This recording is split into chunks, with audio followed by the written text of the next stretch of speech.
우리 마태복음에 있는 말씀을 저희가 짬짬이 계속해서 이렇게 쭉 진행하고 있는데요.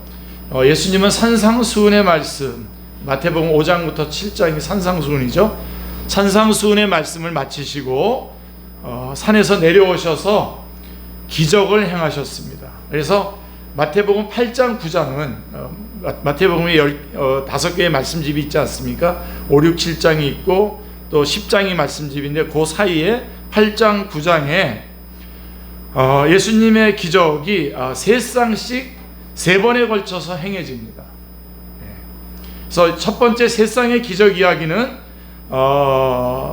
이런 거죠. 납병 환자를 깨끗하게 하셨고, 백부장의 하인의 중풍병을 고치셨고, 베드로의 장모의 열병을 고치셨습니다. 그래서 이 첫 번째 세 쌍의 기적 이야기에서 예수님은 어떤 분으로 드러나냐? 8장 1절부터 22절에 보면 예수님은 예언자 이사야가 말한 것을 이루신 분으로서 우리의 연약함을 짊어지시고 우리의 질병을 떠맡으신 분이시다. 아멘.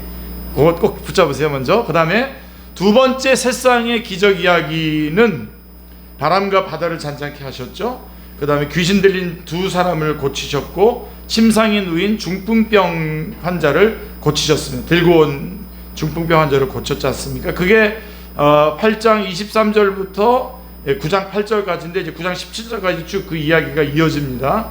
이 두 번째 세 쌍의 기적 이야기는, 자, 여기에서는 예수님은 하나님의 아들로서 하나님의 자비를 행하시는 분으로 보여주셨습니다. 그러니까 우리의 연약함을 짊어지시고 우리의 질병을 떠맡으시는 분, 그 다음에 또 하나님의 자비를 행하시는 분으로 예수님을 보여주고 계십니다. 하나님의 아들로서. 그리고 이제 오늘 본문에 이제 세 번째 마지막 세 쌍 이야기를 제가 다 읽어드렸는데요, 여러분에게. 이 이야기는 우리에게 어떤 예수님을 보여줄까요? 자, 결론부터 말씀을 드린다면 이 기적들은 예수님께서 사람들을 불쌍히 여기시는 목자가 되신다는 것을 드러내주고 있습니다. 오늘 이 말씀을 꼭 붙잡으시고 평생에 이 말씀, 여러분 이 말씀대로 살아가시기를 주님의 이름으로 축원합니다. 사람들을 불쌍히 여기시는 목자다, 예수님. 자, 그러므로 첫 번째 쌍의 기적, 두 번째, 세 번째, 세 쌍의 기적들의 이야기들을 통해서 사도 마태가 우리에게 보여주시려고 하는 예수님의 모습은 다 같은 모습입니다. 동일한 모습입니다. 예수님은 우리의 연약함을 짊어지시고 질병을 떠맡으신 분이십니다. 아멘. 예, 아멘. 예수님은 우리의 하나님의 아들이시면서 죄인들에게 자비를 베푸시는 분이십니다. 아멘. 예수님은 목자 없는 양처럼 고통하는 사람들을 불쌍히 여기시는 목자이십니다. 아멘. 예. 예수님께서 행하시는 모든 기적들의 동기는 예수님의 불쌍히 여기시는 마음인 것입니다. 아멘. 꼭 붙잡기를 바랍니다. 예수님의 우리를 불쌍히 여기시는 마음. 불쌍히 여기시는 마음은 하나님의 마음입니다. 이 마음을 가장 잘 표현한 히브리어 단어가 헤세드입니다. 기억나시죠? 헤세드. 성경학자 로빈스는 헤세드를 이렇게 정의했습니다. 국률은 헤세드는 다른 사람들과 공감하면서 바라보는 것이다. 그들과 더불어 느끼며 그들의 피부 속으로 들어가서 그들의 입장과 관점에서 인생을 바라볼 수 있는 힘이다 라고 이렇게 말하고 있습니다. 이건 동일시한다는 거죠. 역지사지하는 겁니다. 영어로는 이걸 컴패션이라고 합니다. 아이가 아플 때에 어머니는 아이와 같은 마음을 가지고 함께 고통을 느낍니다. 그렇죠? 아픈 아이 곁을 지키며 함께 잠을 못 이루며 밤을 지새웁니다. 이처럼 예수님은 사람의 몸을 입고 오신 하나님으로서 자신을 우리와 동일시 하셨습니다. 예.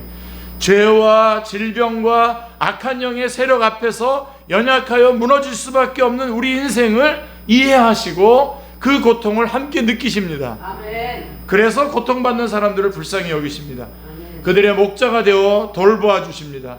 죄를 용서하시고 질병에서 낫게 하시고 악한 영을 쫓아내십니다. 아멘. 사람은 누구나 인생을 살면서 아무도 이해할 수 없는 일을 당합니다. 오늘 본문에서는 그런 일을 당한 네 사람이 등장을 하는데요. 첫 번째 사람은 회당장입니다. 회당장. 여러분, 회당장은 회당을 관리하는 사람입니다. 회당장은 회당 예배를 주관합니다. 그래서 매 안식일마다 율법서와 선지서를 읽고 설교할 사람을 지정하는 일을 했습니다. 회당장이 그 담당입니다. 그러니까 회당 중심으로의 공동체를 이루었던 유대 사회에서 회당장은 아주 존경받는 사람이었습니다. 그런데 그에게 전혀 예상치 못한 일이 일어났습니다. 어린 딸, 그 어린 딸이 12살도 되지 않은 어린 딸이 죽었습니다.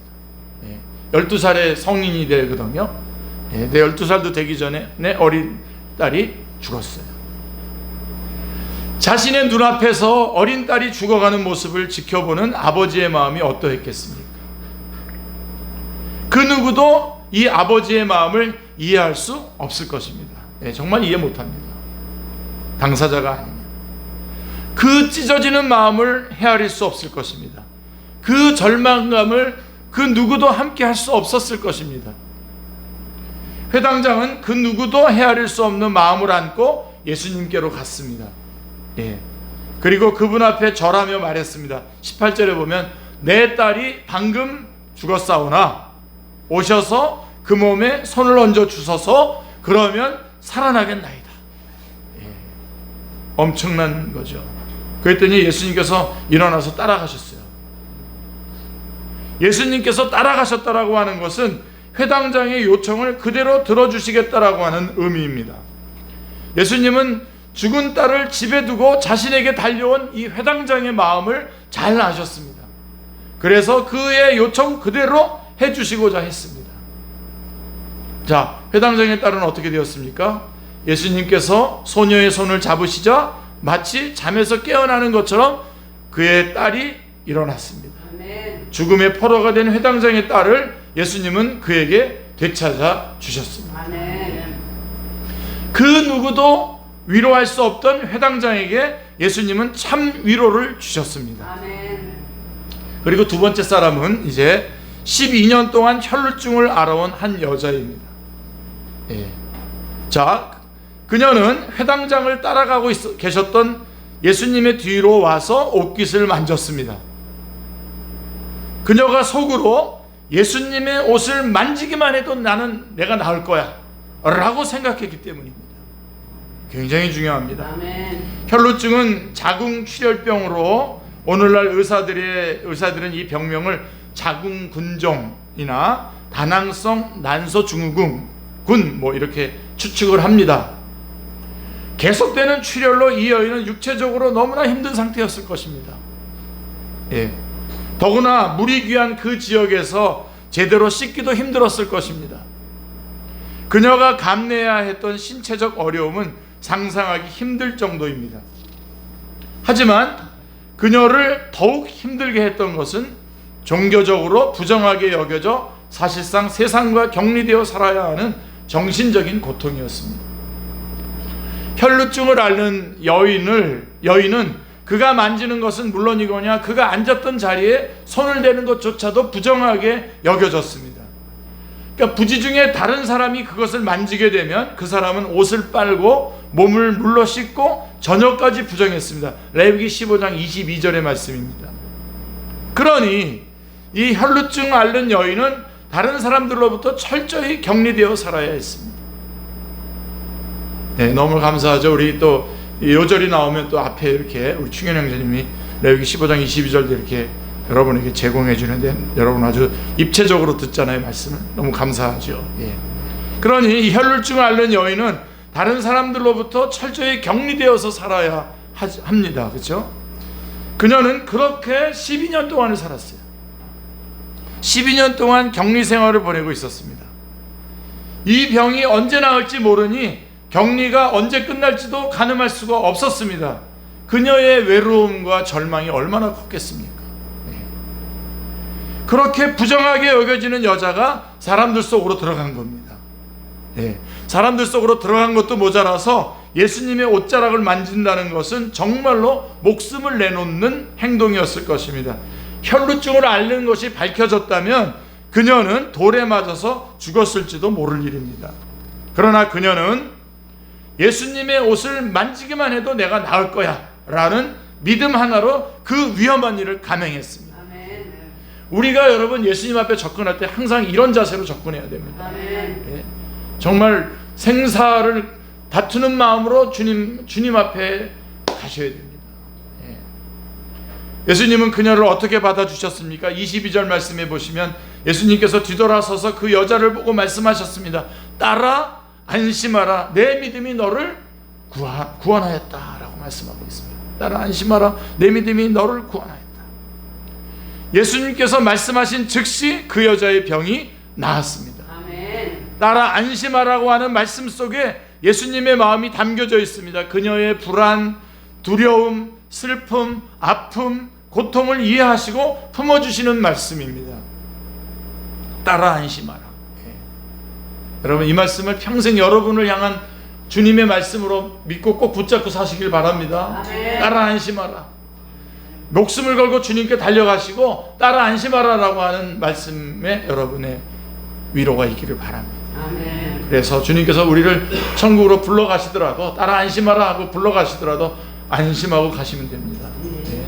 거기까지 다. 예. 12년 동안 부정한 여인으로 낙인 찍혀 살았던 그녀의 마음을 치유해 주시는 말씀입니다. 죄책감, 자책감, 죄의식, 사람들의 정죄와 비난 등으로부터 자유케 해주시는 말씀입니다. 아멘. 더 나아가서 예수님은 그녀의 속생각이 그녀를 구원한 믿음이라고 인정해 주셨습니다. 너무 감사합니다. 그 속생각이죠. 여러분 그녀의 속생각이 무엇이었습니까? 예수님의 옷을 만지기만 해도 내가 나을 거야 라고 하는 것이었습니다. 아멘. 어떻게 보면 이 생각은 그녀의 주관적인 생각입니다. 예수님의 동의를 구하지도 않았어요. 지금 자기만의 생각입니다. 줄 사람은 생각지도 않은데 김칫국부터 마시는 것처럼 보이는 생각이잖아요. 그녀의 일방적인 생각입니다. 그런데 예수님은 그녀의 이런 생각이 그녀를 구원한 믿음이라고 인정해 주셨습니다. 아멘. 그녀의 생각을 지지해 주시고 인정해 주시고 그 생각대로 능력을 베풀어 주셨습니다. 아멘. 예수님은 그녀를 아버지의 마음으로 영접해 주셨습니다. 아멘. 당시의 사회적인 통념과 율법의 규례와 제한을 뛰어넘어서 아버지의 사랑으로 그녀에게 복을 주셨습니다. 아멘. 자, 그리고 세 번째 주인공은 두 사람인데요. 앞을 보지 못하는 두 사람, 맹인입니다. 시각장애인들입니다. 그들은 예수님을 볼 수 없었습니다. 그래서 멀리서 따라오면서 큰 소리로 외쳤습니다. 다윗의 자손이여 우리를 불쌍히 여기소서. 예. 우리를 불쌍히 여기소서. 27절에 예수님께서 그들에게 물으셨습니다. 내가 능히 이 일을 할 줄을 믿느냐? 와, 예수님도 푹 치고 들어오십니다. 그죠? 내가 능히 이 일 할 줄을 믿느냐? 그들은 지체 없이 대답했습니다. 지체 없이. 주여 그러하오이다. 28절에 예수께서 그들의 눈을 만지시며 말씀하십니다. 너희 믿음대로 되라. 그들은 특이하게도 예수님을 다윗의 자손이라고 불렀습니다. 여러분 다윗의 자손이란 메시아 그리스도를 말하는 것입니다. 일찍이 이사야 선지자는 다윗의 자손이 오셔서 하실 일을 이렇게 예언했습니다.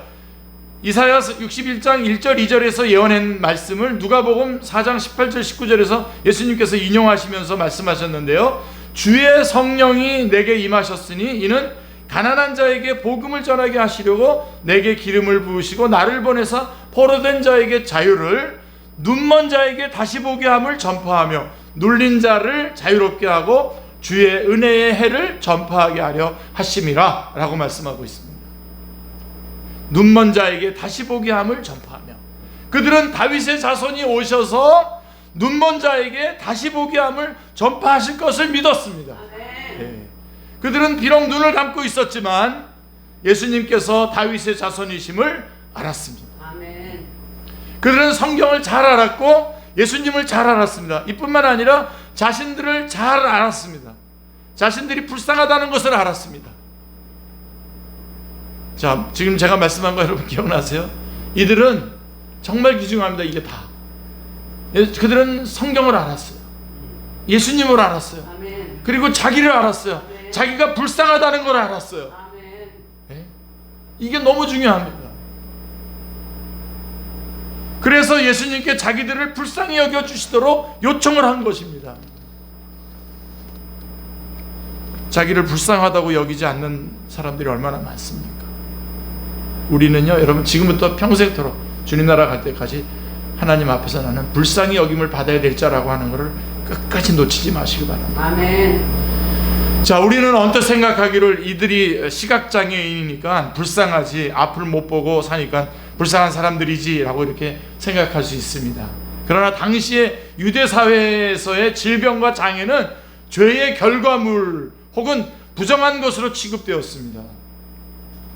그래서 여러분 기억나시죠? 요한복음 9장에 보면 제자들이 예수님께 묻지 않습니까? 2절 말씀에 보면 랍비여, 이 사람이 맹인으로 난 것이 누구의 죄로 인함이니까? 자기의 죄니까? 그의 부모니까? 이렇게 물어봅니다. 예. 예수님의 제자들이 이렇게 생각할 정도라면 다른 사람들은 어떻게 생각했겠습니까? 누가 병에 걸리고 싶어서 걸리나요? 예. 누가 장애인이 되고 싶겠습니까? 그런데 일단 병에 걸리거나 장애자가 되면 사회적 인식이 달라집니다.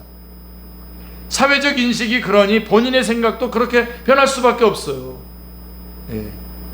자, 내가 죄를 많이 지어서 혹은 우리 부모가 죄를 많이 지어서 내가 이런 형벌을 받고 있는 것은 아닌가? 그러니 하나님도 나를 미워하실 거야 라고 이런 생각으로 이렇게 정말 오그라든다고요. 그런데 본문의 두 사람은 달랐어요.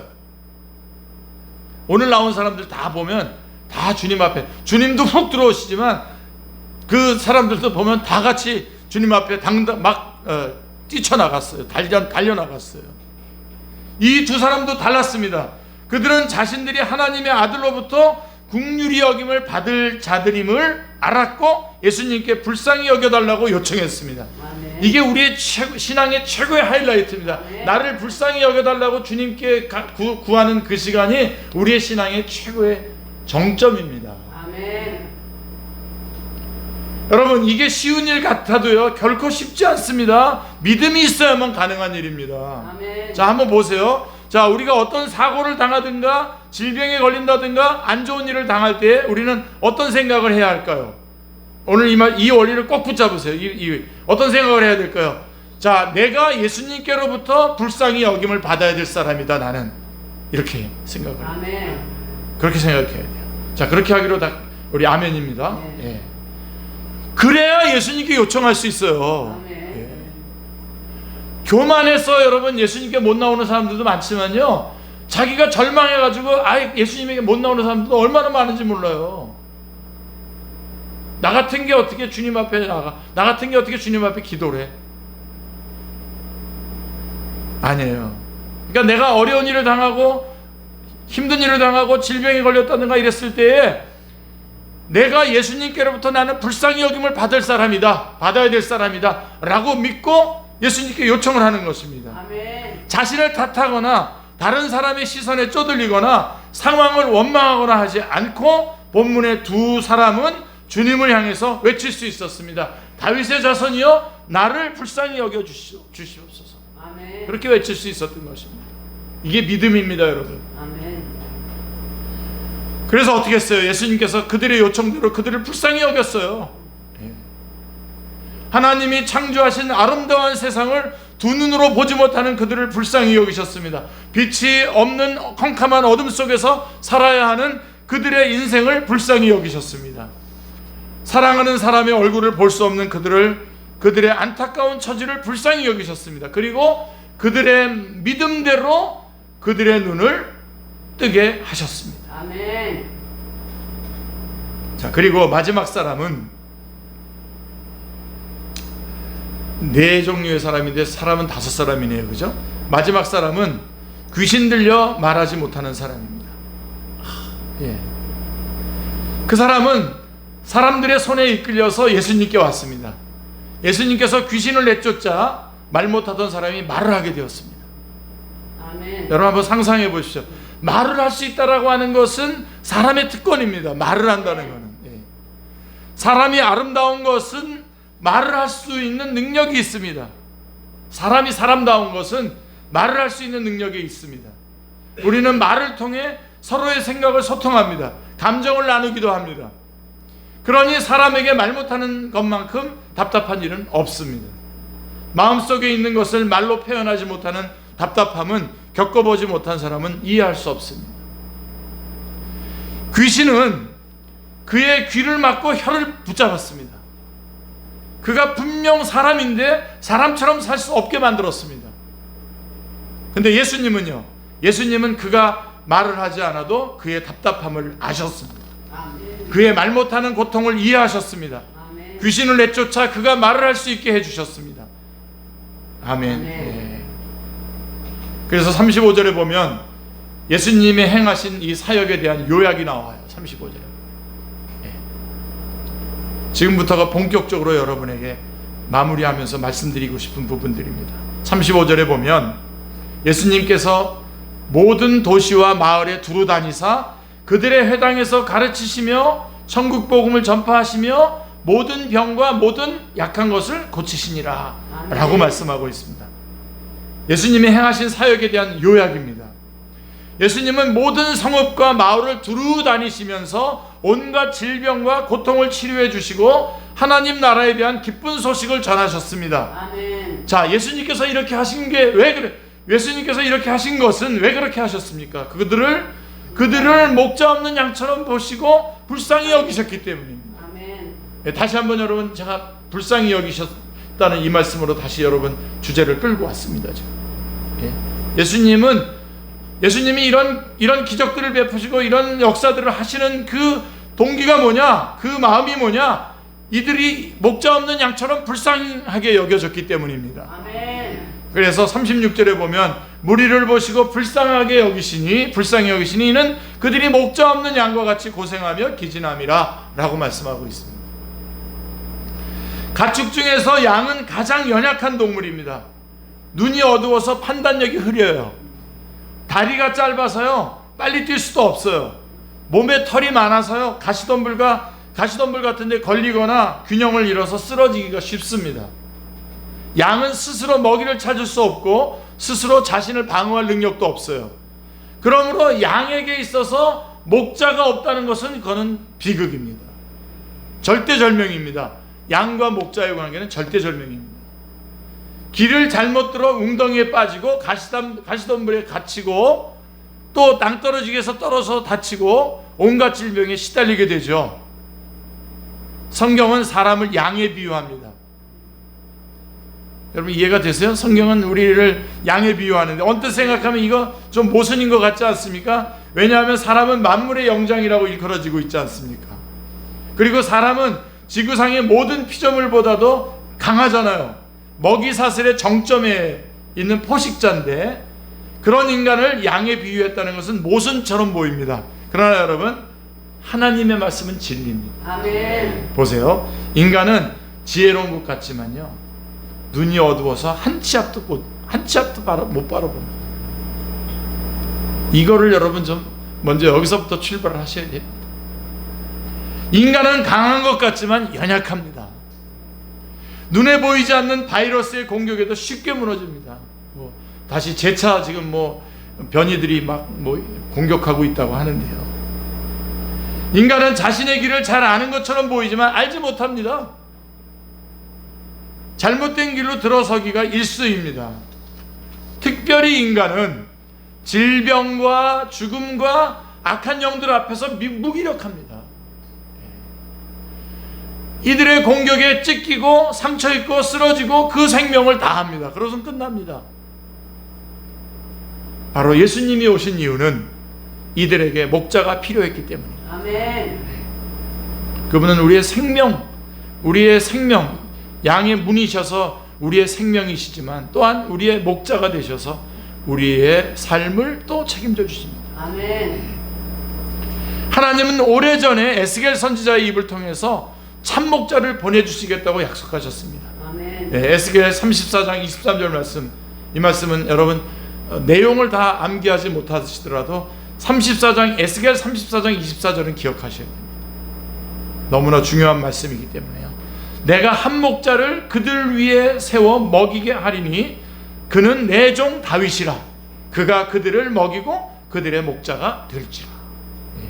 다윗은 벌써 이미 이 에스겔 선지자가 일어나기 전에 이미 오래전에 죽은 사람인데 다윗이라, 내 종 다윗이라 그랬어요. 누굴 말하는 겁니까? 예수 그리스도를 말하는 거죠. 하나님이 약속하신 목자가 바로 다윗의 자손 예수님이십니다. 아멘. 예수님은 사람들을 불쌍히 여기시는 목자이십니다. 아멘. 그래서 우리는 인생을 살면서 예상치 못한 일을 예상치 못한 많은 어려움을 겪습니다. 우리. 예. 그렇죠? 그 누구도 나의 고통을 대신해 줄 수 없습니다. 그리고요. 예. 이해할 수도 없고요. 우리의 깊은 마음을 함께 해줄 수도 없어요. 그 누구도요. 그러니까 우리는 어려움을 겪고 그렇지만 누구도 나를 이해하지 못해요. 그러나 우리 예수님은, 우리의 목자이신 예수님만이 우리를 불쌍히 여겨주십니다. 아멘. 아멘. 예. 불쌍히 여긴다라고 하는 말은 헬라어로 스프랑크닙 조마이라고 하는 말인데요. 우리말로 애간장이 끊어지는 아픔을 느낀다라고 하는 말씀입니다. 예. 그러니까 예수님은 우리가 느끼는 고통을 우리와 함께 느끼실 수 있는 분이십니다. 아멘. 그러니까 여러분, 우리 절대로 외로워할 거 없어요. 예. 그래도 좀 외로움을 또 이렇게 그냥 그런 순간을 좀 이렇게 자기 나름대로 누리시는 분이 계신 것 같은데 아니요. 예. 저도 이렇게 먹먹할 때가 참 많았습니다. 그러나 그때마다 나의 이 고통을 나랑 똑같이 느끼시는 분이 계시다. 아멘. 누굽니까? 아멘. 우리를 생명으로 인도해, 우리에게 생명을 주신 그 주님께서 우리의 지금 마음도 똑같이 깨닫고 마음도 똑같이 느끼고 계시다는 겁니다. 아멘. 우리의 아픔을 함께 하실 수 있는 분이십니다. 아멘. 나의 처지를 누구보다도 잘 이해하실 수 있는 분이십니다. 아멘. 그러므로 우리는 어려운 일을 당할 때마다 예수님께 나가서 구할 수 있습니다. 나를 불쌍히 여겨주십시오. 아멘. 저를 불쌍히 여겨주시옵소서. 아멘. 예. 저는 하루에도 100번 이상씩 속으로 되뇌입니다. 주님, 저를 불쌍히 여겨주시옵소서. 주님, 저는 죄인입니다. 저를 불쌍히 여겨주시옵소서. 그리고 또 여유가 생기면 여호와는 나의 목자시니 내가 부족함이 없습니다. 외칩니다. 그리고 주기도문도 또 가끔씩 같이 이렇게 합니다. 근데 중요한 거는 하루에도 어느 순간에도 하나님, 저를 불쌍히 여겨주십시오. 예. 그러면 오늘 본문의 네 사람에게 하신 것처럼 예수님은 우리도 불쌍히 여기실 것입니다. 아멘. 다 불쌍히 여기셨어요. 우리에게는 우리를 불쌍히 여기시는 목자가 있습니다. 아멘. 네. 이 예수님을 믿고 따르는 제자들은 예수님께 불쌍히 여김을 받은 사람들인 동시에, 자, 중요합니다. 예수님께 불쌍히 여김을 받은 동시에 또 예수님의 불쌍히 여기시는 마음을 함께 가진 사람입니다. 아멘. 네. 꼭 붙잡으세요. 여기까지 나가셔야 됩니다. 앞에까지만 하는 것도 참 잘하는 거지만 우리는, 적어도 우리 축제교회 성도님들은 그 다음 단계까지 나가셔야 됩니다. 자, 우리들은 예수님께 불쌍히 여김을 받는 사람인 동시에 예수님의 불쌍히 여기는 마음을 가진 사람입니다. 아멘. 예수님은 그 시대의 영적 지도자들이었던 바리새인들이 그런 마음을 갖기를 원했어요. 예. 그러나 그들은 예수님의 사역을 오히려 귀신의 우두머리를 힘입어서 일하는 것으로 편매함으로써 의도적으로 이것을 거부했죠. 그래서 예수님은 제자들에게 소망을 두고 말씀하십니다. 37절 38절 말씀해 보세요. 이에 제자들에게 이르시되 추수할 것은 많되 일꾼이 적으니 그러므로 추수하는 주인에게 청하여 추수할 일꾼들을 보내주소서 하라 하시니라. 무슨 말씀입니까? 제자들이 예수님의 불쌍히 여기시는 사역에 동참하기를 바라는 말씀인 것입니다. 아멘. 예수님을 믿는 사람은 예수님께 불쌍히 여김을 받은 사람입니다. 아멘. 또한 예수님의 불쌍히 여기는 마음을 덧입은 사람입니다. 아멘. 이 사람들만이 예수님의 불쌍히 여기는 사역에 동참할 수 있습니다. 아멘. 우리가 바리새파 사람들처럼 되지 않기를 기도합니다. 나는 불쌍히 여기시는 예수님께 불쌍히 여김 받는 사람들이 되시기를 기도합니다. 아멘. 예수님의 불쌍히 여기시는 마음을 덧입고 다른 사람들을 불쌍히 여길 줄 아는 사람들이 되시기를 기도합니다. 아멘. 우리는 예수님을 통해 국률의 힘이 있음을 보았습니다. 예수님의 국률로 문둥병자가 깨끗하게 되고 중풍병자가 일어났고 레위가 성마태가 되었습니다. 예수님의 국률로 죄와 질병과 악한 영에 사로잡혔던 사람들이 노임을 받았습니다. 그들에게 천국이 임했습니다. 부모가 자식을 불쌍히 여기고 자식이 부모를 불쌍히 여긴다면 그 가정은 천국이 될 것입니다. 아멘. 동력자들 간에, 교회 안에, 성도들 안에, 동력자들 간에 서로가 서로를 불쌍히 여긴다면 그 교회는 천국이 될 것입니다. 아멘. 사람들이 서로 불쌍히 여길 수 있다면 세상이 달라질 것입니다. 예수님은 그 일을 위해 오셨고 그 일에 우리를 부르십니다. 예수님께서 불쌍히 여김을 받는 사람이 되었으니 우리 또한 다른 사람들을 불쌍히 여길 줄 아는 사람들이 되어야 하겠습니다. 아멘. 주님은 사람을 불쌍히 여기시는 사역에 우리를 부르십니다. 아멘. 주님으로부터 불쌍히 여김을 받았습니다. 우리. 그래서 이제부터 누구를 대하든 그를 불쌍히 여기시는 그러한 심령으로 나머지 주님 앞에 갈 때까지 우리가 그런 삶을 살아가시기를 주님의 이름으로 축원합니다. 아멘. 기도하겠습니다. 하나님께서 저희들을 불쌍히 여겨주셨기 때문에 오늘도 이 자리까지 올 수 있었습니다.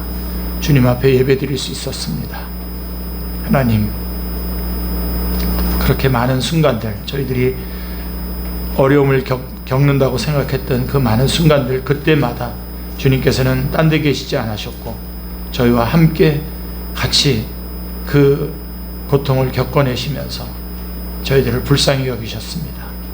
그래서 이 자리까지 왔습니다. 하나님, 이제 남은 생에 주님으로부터 불쌍히 여김을 받은 사람들답게, 불쌍히 여김을 받은 자로서 합당하게 이제 그 누구를 보더라도 불쌍히 여기며 기도해주며 사랑하며 섬기는 그러한 삶을 살아가게 하여 주시옵소서.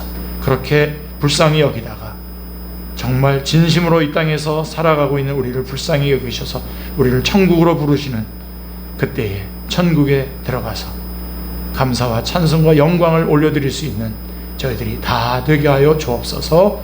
주 예수 그리스도의 이름으로 기도드리옵나이다. 아멘.